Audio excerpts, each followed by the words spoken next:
मुझे हाथी दिखा दो।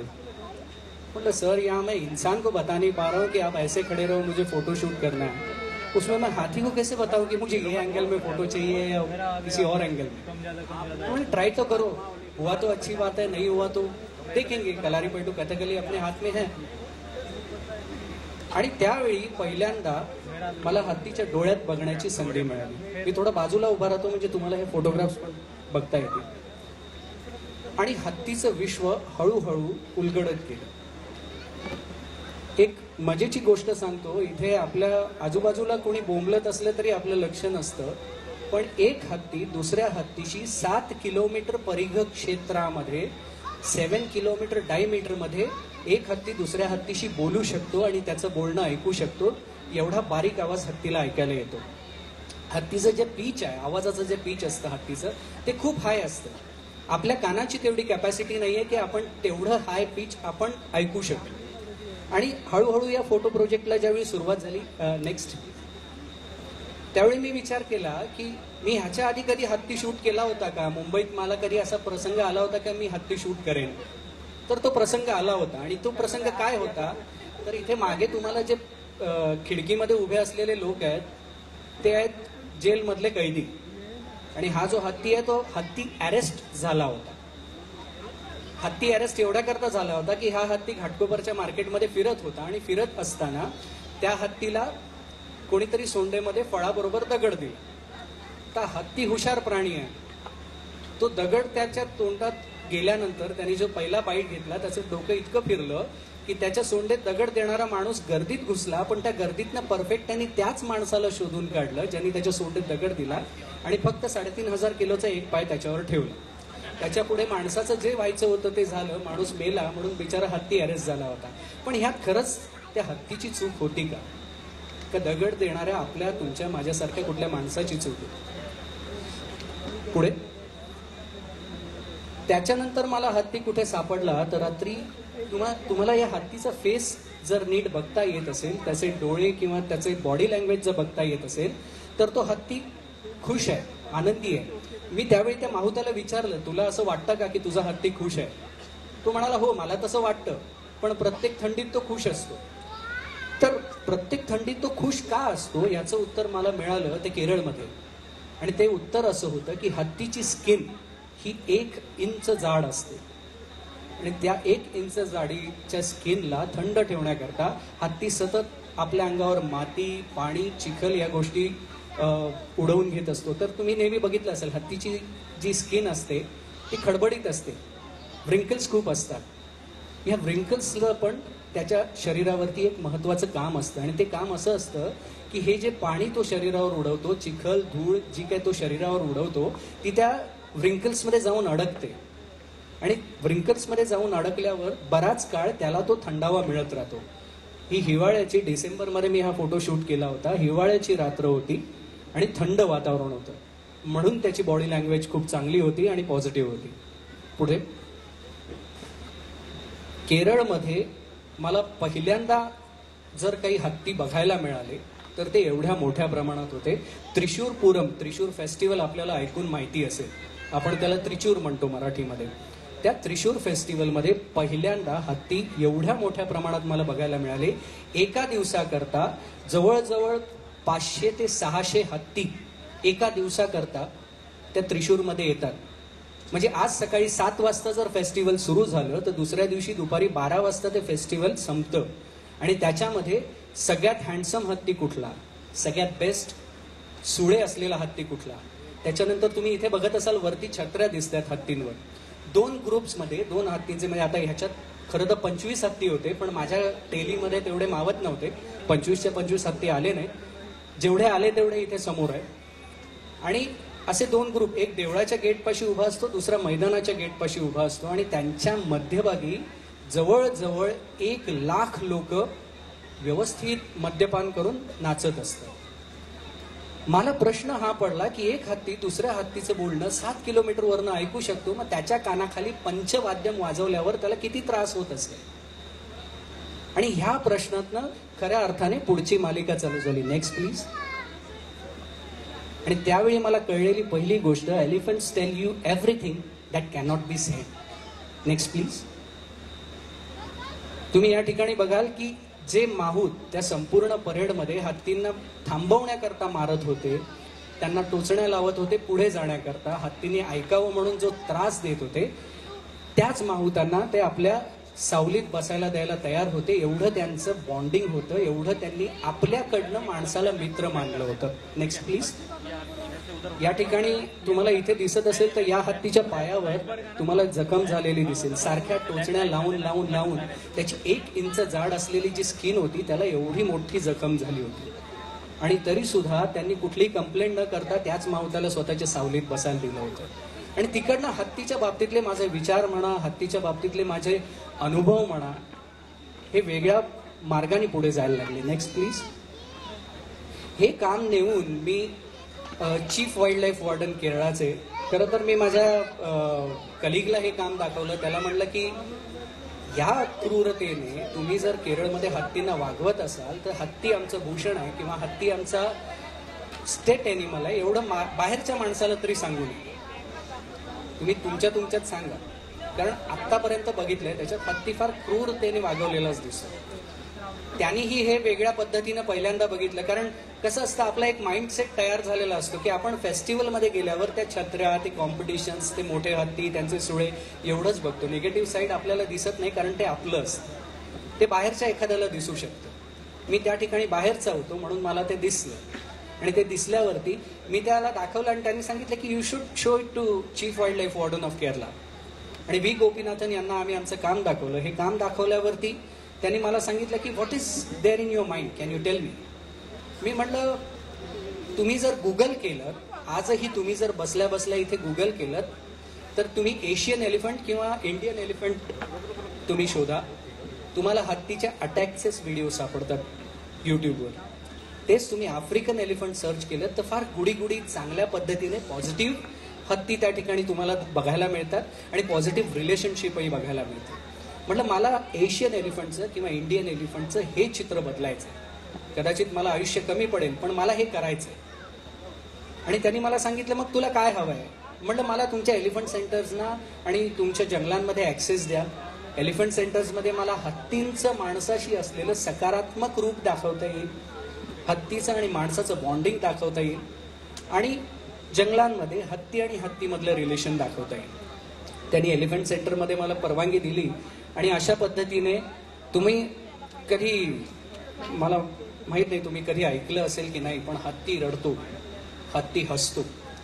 हत्ती आपल्या जवळचा एखादा आपला माणूस आला तर त्याचा चेहरा आणि बॉडी लँग्वेज फॉर पॉझिटिव्ह होते. या ठिकाणी तुम्ही बघू शकाल की त्याचा फेस आहे तो स्माइलिंग आहे. मी सांगतो म्हणून नाही, तर तुम्ही कधी जाऊन हत्ती ऑब्झर्व करा, तुम्हाला नक्की कळेल की त्याचा चेहरा, जर त्याच्या जवळचा माणूस कोणी आलं तर ते फार पॉझिटिव्ह असतं आणि हसरा चेहरा असतो. Next please. आता हा फोटो शूट करताना मला फार वेगळा अनुभव आला. खरं तर ज्या ठिकाणी ही सोंड आहे त्या ठिकाणी मी होतो. आणि अचानक पाण्यातनं, म्हणजे मला आय लेवलला, त्या वॉटरच्या लेवलला मला कॅमेरा नेऊन हत्तीचा डोळा आणि मागचं निळं आकाश असं शूट करायचं होतं. पण झालं काय, अचानक पाण्यातनं ती सोंड बाहेर आली. त्या सोंडेने आधी माझ्या चेहऱ्यावरनं फिरवून वास घेतला, नंतर माझ्या कॅमेऱ्यावरनं ती सोंड फिरली, त्याच्यात माझी लेन्स खराब झाली पाणी आतमध्ये जाऊन. पण एकच फोटो मिळाला मला त्याच्यामध्ये की जेव्हा त्या हत्तीला कळलं की मी नकारात्मक नाही, माझ्यापासून काही धोका नाही, त्यावेळी ती सोंड तिथे बाहेर काढून ते हत्ती असं असं ती सोंड हलवायला लागली. It is a sign of being friend. Next please. आपण नेहमी म्हणतो हत्तीचे खायचे दात वेगळे आणि दाखवायचे दात वेगळे. जर तुमची मैत्री झाली हत्तीशी तर हत्ती त्याचे खायचे दातही दाखवू शकतो. आणि मला तुम्हाला सांगायला आवडेल की हत्तीचा एक एक दात हा एकेका विटेपेक्षाही मोठा असतो. हत्तीला 4च दाढा असतात. हत्ती पूर्ण शाकाहारी असतो. हत्ती मांसाहारी अजिबात नसतो, कारण प्राणी फाडायचे पटाशीचे दात त्याच्याकडे नसतात. त्यामुळे तो पूर्णपणे शाकाहारी असतो. या ठिकाणी तुम्ही बघू शकता हत्तीचे खायचे दात तुम्हाला दिसतील. फार रेअर पिक्चर पैकी एक आहे, कारण माझं त्या हत्तीणीशी, या हत्तीणीचं नाव सुंदरी आहे, या हत्तीणीशी माझं एवढं बॉन्डिंग झालं होतं की मी आ कर म्हणल्यावरती आ करू शकत होते आणि आ करायला तयार होते.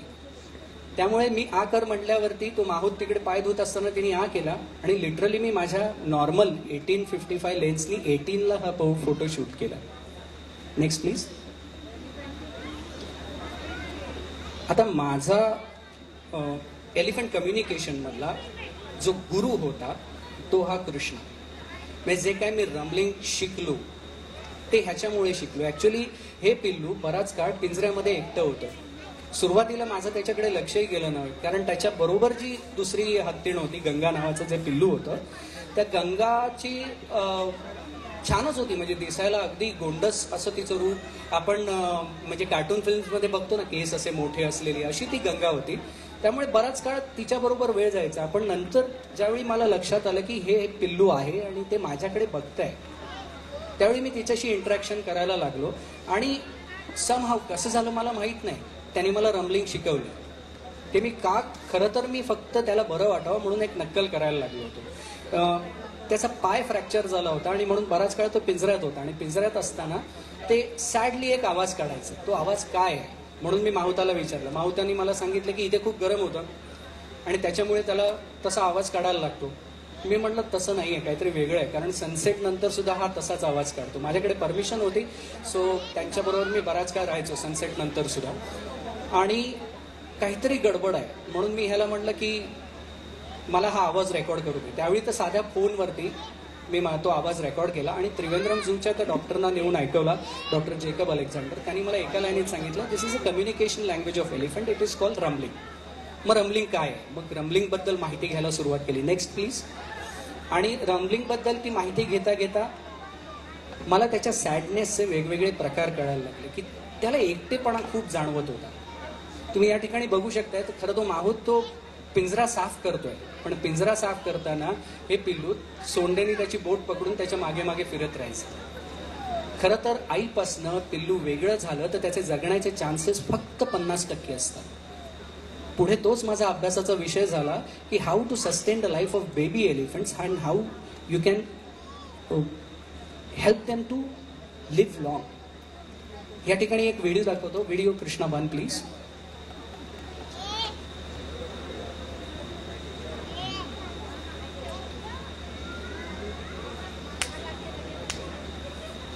कृष्णा 1.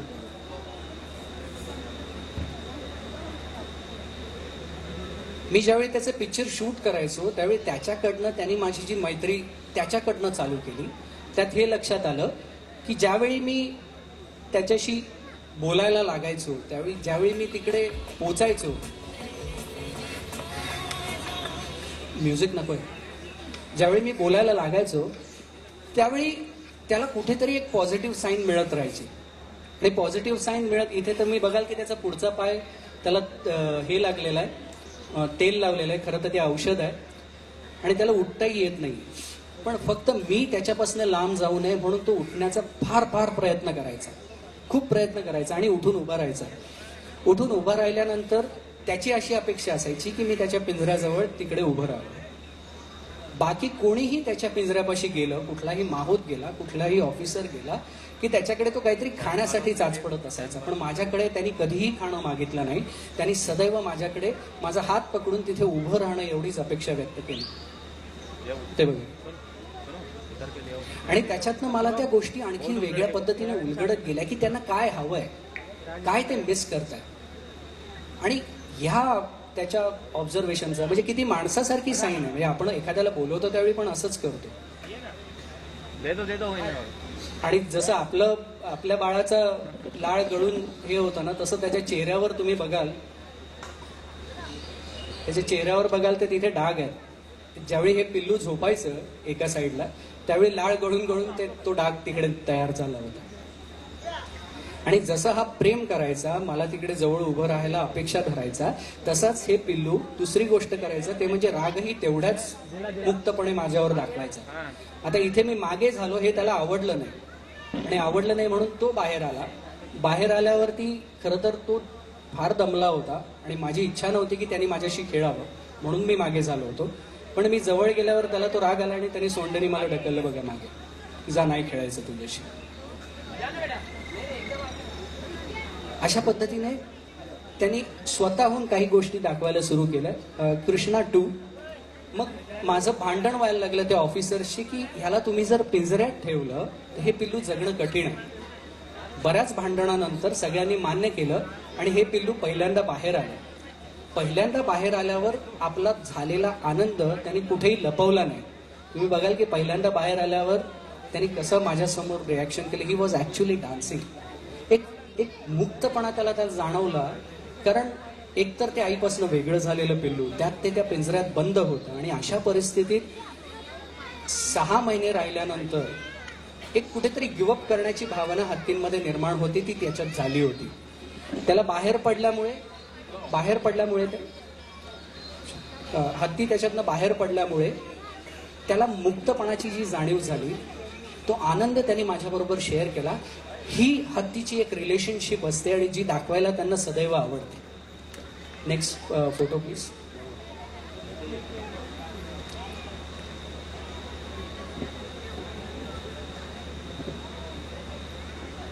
नेक्स्ट.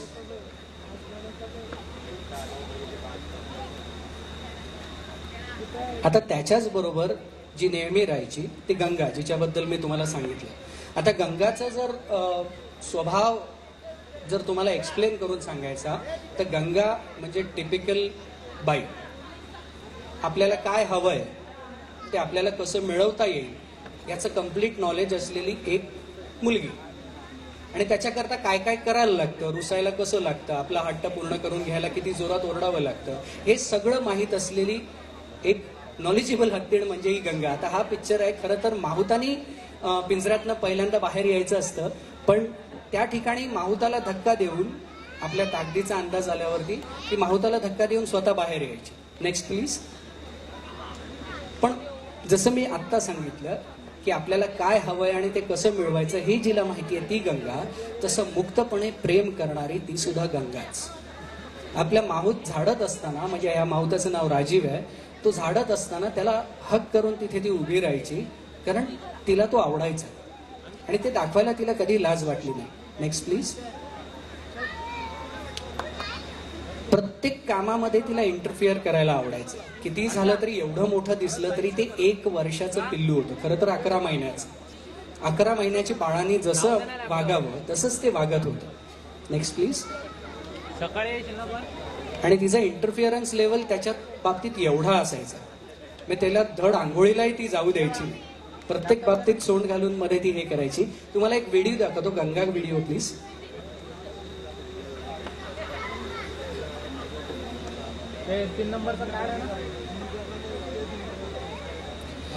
म्हणजे मी कृष्णा बरोबर खेळायचो, ह्याच्या बाबतीतही तिला प्रॉब्लेम होता. तिची अशी अपेक्षा असायची की मी आधी तिच्याशी खेळलं पाहिजे, आणि जर मी तिच्याकडे खेळायला गेलो की असं तोंड फिरवायचं, पण तिला ते जमायचं नाही जास्त वेळ तोंड फिरवून उभं राहणं. तिला माझ्याशी खेळायचंच असायचं आणि माझ्याकडनं पॅम्पर करून घ्यायला तिला अवडायचं. हत्तीच्या पिल्लाला पॅम्पर केलेलं खूप आवडतं. वयाची पहिली 2 वर्ष कोणीही हत्तीच्या पिल्लाला ओरडत नाही कळपामध्ये, आणि त्या पिल्लाला इतकं पॅम्पर केलं जातं, इतके लाड केले जातात त्याचे, याची जाणीव पदोपदी मला येत राहिली. मग जर मी तिकडनं जायला निघालो तर मला सोंडेनी अडवून ती खेचून घ्यायची जवळ की नाही तू माझ्याबरोबर खेळ. आणि मग आता दोघांमधल्या खेळण्यामध्ये फार फरक होता. कृष्णाशी मी जे खेळायचो ते त्याला चालायचं, पण गंगाचं तसं नव्हतं. गंगाच्या बाबतीत असं होतं की तिचे ठरलेले खेळ असायचे, ते ताकदीशी रिलेटेड असायचे. आता 200 किलोच्या गंगा पुढे 60 किलोचा आनंद शिंदे काय करणार, तरी सुद्धा तिला ते खेळ खेळायचे असायचे आणि ते मीच खेळायचे, असं तिची भावना असायची. आता या ठिकाणी तुम्ही पुढे बघाल की तिने एकदा थांबवलं, मी थांबलो. तिने दुसऱ्यांदा थांबवण्याचा प्रयत्न केला आणि थांबलो नाही, तर तिने बरोबर कॅमेराने सोंड मारून उडवून दिला. बघा, माझा कॅमेराच उडवून दिला. म्हणजे त्यांना हेही नॉलेज असतं की एखादी गोष्ट जेव्हा तुम्ही सतत घेऊन येता तेव्हा ती तुमची असते आणि ती डॅमेज केल्यावर तुम्हाला हर्ट होऊ शकते. Next please.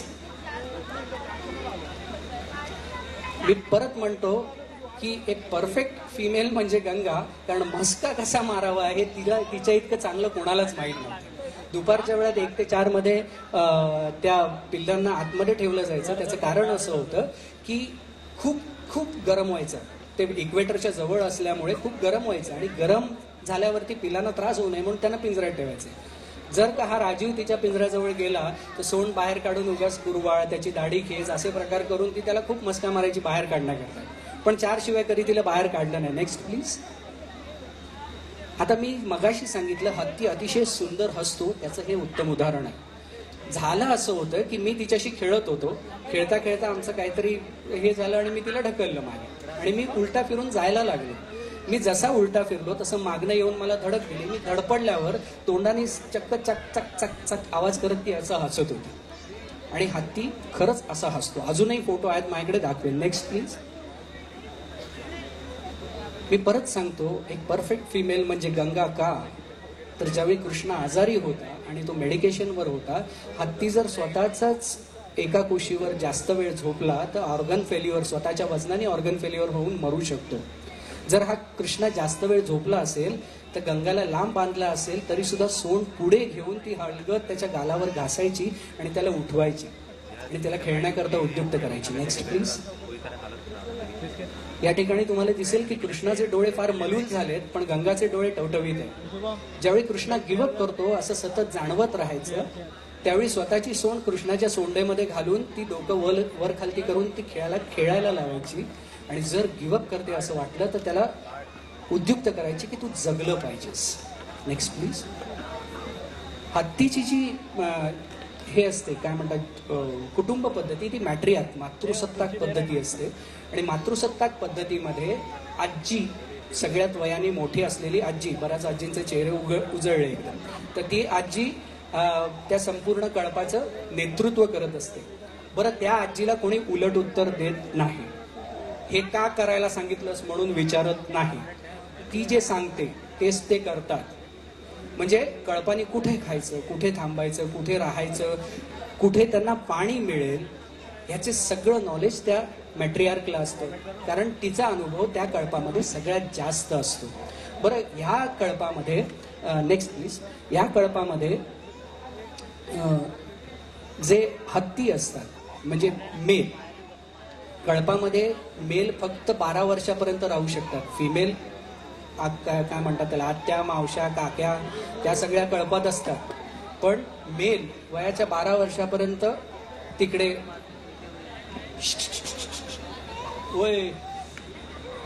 12 वर्षापर्यंत मेल कळपात राहतो आणि जर 12 वर्षापर्यंत मेल तिथे राहिला आणि तरी सुद्धा तो कळपातनं गेला नाही तर ती आजी कान धरून त्याला बाहेर काढते, त्याला हकलते. आता मी विचार करायचो, मी माझी फॅमिली सोडून तिकडे गेलो होतो. मी म्हटलं अरे एवढं फॅमिलीत राहणारा पोरगं ते त्याला कशाला हकलतात कळत नाही. पण ज्यावेळी परत अभ्यास सुरू केला त्यावेळी लक्षात असं आलं की त्याच कळपात जर त्या 12 वर्षाच्या हत्तीचा संग झाला तर जन्माला येणारं पिल्लू हे फार कमजोर असतं आणि त्यांनी कमजोर असू नये म्हणून त्यांनी त्याची बायको दुसऱ्या कळपात शोधायची असते. Next please. बघून घे कसं करतो. आता तुम्हाला हा फोटो बघाल तर तुम्हाला परत लक्षात येईल की ती हसती आहे. माझी तर या माहुतांनी कंप्लेंट केली होती कि ये आदमी को इधर भेजना ही मत, ये आता है तो हाथी नहाते नहाते उठ जाता है और हमको तकलीफ हो जाता है, बाद में पानी में सोता नहीं है. मी जेव्हा जायचो तेव्हा तेव्हा हिचं नाव मिन्ना उठून उभी राहायची आणि मला ग्रीट केल्याशिवाय आंघोळीला पुढे सुरुवातच करायची नाही. मी जसं म्हणालो, नेक्स्ट प्लीज. मी जसं म्हणालो की कृष्णाचे आणि गंगाचे माझ्याशी खेळण्याचे 2 वेगळे प्रकार होते, तसे या मिन्नाचेही माझ्याशी खेळण्याचे प्रकार होते. होतं असं की तिची सोंड मी पकडायची, त्याच्यामध्ये जोरात फुंकर मारायची आणि त्याला रिप्लाय म्हणून ती जोरात मला श्वास सोडणार आणि ती खरंच जोरात श्वास सोडायची. असा पूर्ण चेहरा ओला असेल तर सुकून जाईल माणसाचा, एवढा जोरात ती श्वास सोडायची. नेक्स्ट. बरं, त्यातही असं होतं की मी जर जायला लागलो, कारण त्यांचं ब्रेकफास्टचं टायमिंग हे ठरलेलं होतं, मी जर जायला लागलो तर त्या ठिकाणी मला खेचून थांबवायची. आणि तुम्हाला मनापासून खरं सांगतो की हत्तींना त्यांची ताकद माहिती असते आणि आपली कुवत माहिती असते. मी मुद्दाम ताकद आणि कुवत हे शब्द वापरलं कारण कुठल्याही हत्तीने माझा तुटेस्तोर पिरगळला नाही. त्यांना माहिती होतं की ती जोर लावायचं. या ठिकाणी बघाल की माझा हात तिने पकडून तिने जवळ खेचलं मला, पण मला त्रास होईल असं ती वागली नाही. Next please. याच्या आधी आपण एक व्हिडिओ बघू. आता ही मिन्ना जी होती, मिन्ना आणि अम्मू व्हिडिओ. मिन्ना जी होती तिच्याबरोबर अम्मू नावाची दुसरी हत्तीण राहायची. आता खाली अजून अम्मू अँड मिन्ना. आता खरं तर या दोघी इतक्या शेजारी शेजारी राहायच्या ना, की त्यामुळे त्यांना दूर ठेवण्याची पाळी आली. एकीला एलिफंट सेंटरच्या एका टोकाला बांधलं, दुसरीला दुसऱ्या. त्यांनी जवळजवळ आठवडाभर एकमेकींना बघितलं नाही. पण त्यांचं ते रमलिंग होतं ते मला कळलं. आणि मला कळलं की ह्या दोघी पाण्यात पेटणार. अम्मू पाण्यात होती. मिन्नाचा माहूत तिला गवत घेऊन जायला सांगत होता, पण त्याला चकवा देऊन ती त्या पाण्यापाशी गेली. तिने गवत टाकलं आणि बघा तिकडे अम्मू पाण्यामध्ये आहे बघा. अम्मू बरोबर पाण्यात खेळायला गेली. म्हणजे तुम्ही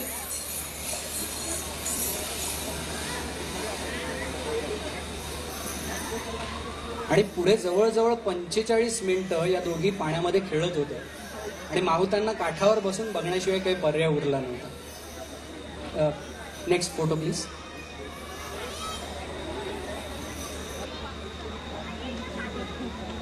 आता तुम्हाला एक मुंबईची हत्तीण मी दाखवतो. Back back. हां, ही मुंबई करणं आहे. पक्की म्हणजे पक्की मुंबई करणे. ह्याचं कारण असं आहे की ही वडापाव खायची आणि वडापाव खाऊन खाऊन त्या हत्तीणीचं वजन हे फक्त 1000 किलोनी वाढलं होतं.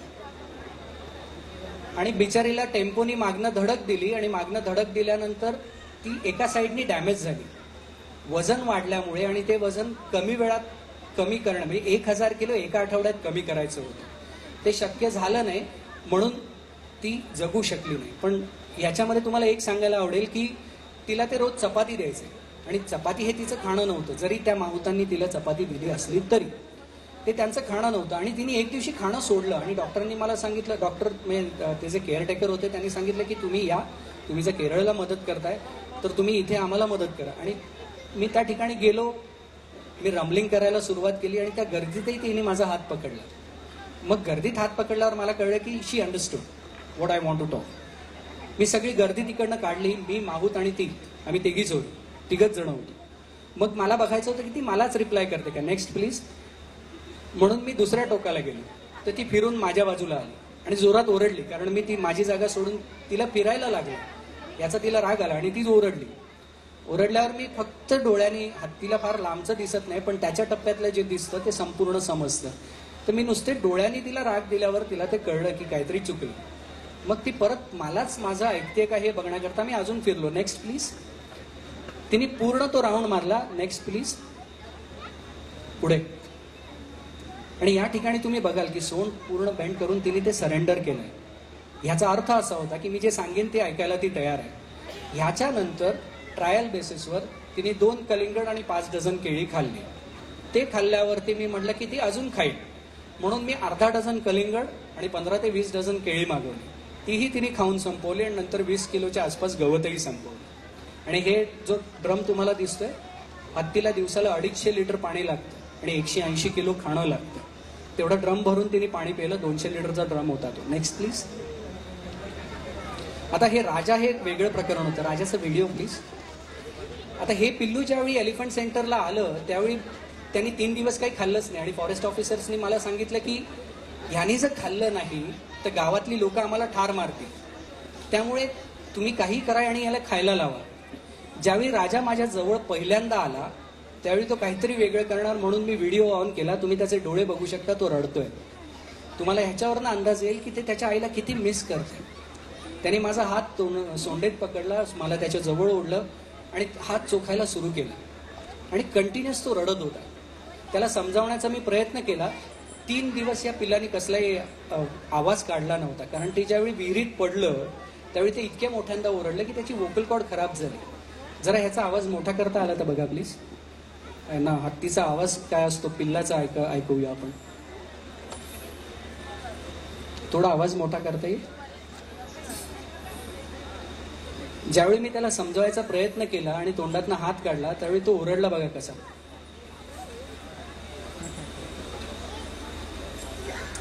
गेलं का मागे ते.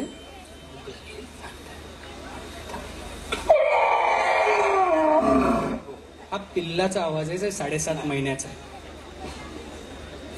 याच्यानंतर पहिल्यांदा त्यांनी जवळजवळ 20-1 लिटर पाणी प्यायलं. साधारणपणे 7.5-8 महिन्याचं पिल्लू आईचं दूधच पितं. दिवसाला 50 लिटरच दूध पितं, जास्त नाही. तर तेवढं दूध 20 लिटर पाणी त्यांनी पहिल्यांदा प्यायलं. नेक्स्ट. Photo please. आपला वेळ थोडा कमी आहे म्हणून मी पटापट पुढे सरकतो. पण त्या संपूर्ण काळात, ज्या काळात मी त्याच्याबरोबर होतो, त्यावेळी एक गोष्ट जाणवली की ते तिकडनं बाहेर पडण्यासाठी आणि आईकडे जाण्यासाठी सतत एक मार्ग शोधत होते.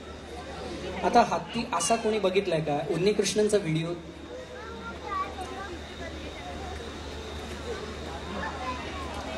उन्नीकृष्ण शेवटचा, हा हत्ती जो होता ना, तो डान्सिंग एलिफंट म्हणून केरळमध्ये खूप प्रसिद्ध होता.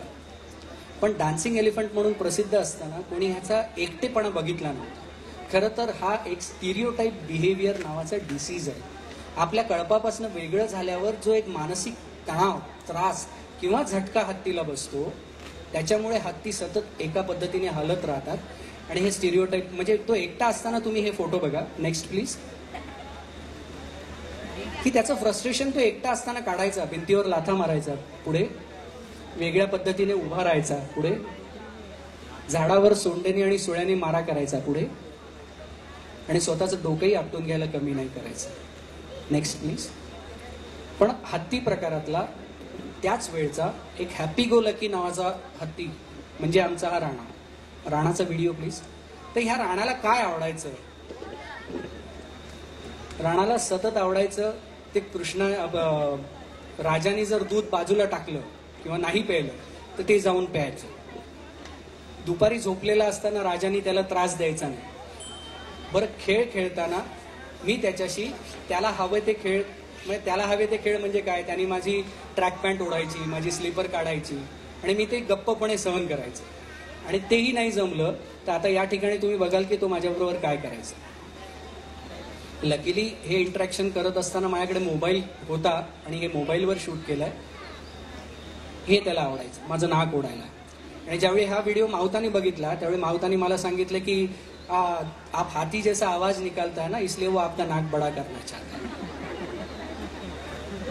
पण हे खरंच फार हॅपी गो लकी प्रकारातलं एक पिल्लू होतं. Next please. यांच्याबरोबर राहताना एक वेगळ्या प्रकारचं जीवन मला सतत अनुभवायला मिळालं. 39 येस. नेक्स्ट. आणि त्यात एक गोष्ट प्रकर्षाने कळली की त्यांना तुमच्या आणि माझ्यासारख्या लोकांची सतत गरज आहे. आज हत्ती जर वाचला नाही, एकतर गेल्या 18,000 वर्षात जे क्लायमेट चेंज झालं नाही ते येत्या 50 वर्षात होऊन आपल्याला त्याला फेस करावं लागणार आहे. आणि त्यात हत्ती इज अ की एनिमल इन अ बायोडायव्हर्सिटी. आपल्यासारखाच कुटुंबवत्सल असलेला, नेक्स्ट प्लीज, आणि त्या कुटुंबामध्ये आपल्या पिल्लांची काळजी घेणारा, म्हणजे समोर धोका दिसल्यावर 2 हत्तींनी त्या पिल्लाला मध्ये घेतलं आणि त्याचं संरक्षण केलं. Next please. असा हा हत्ती जो सदैव आपल्या कुटुंबात राहतो, त्याला आपली गरज आहे. Thank you so much.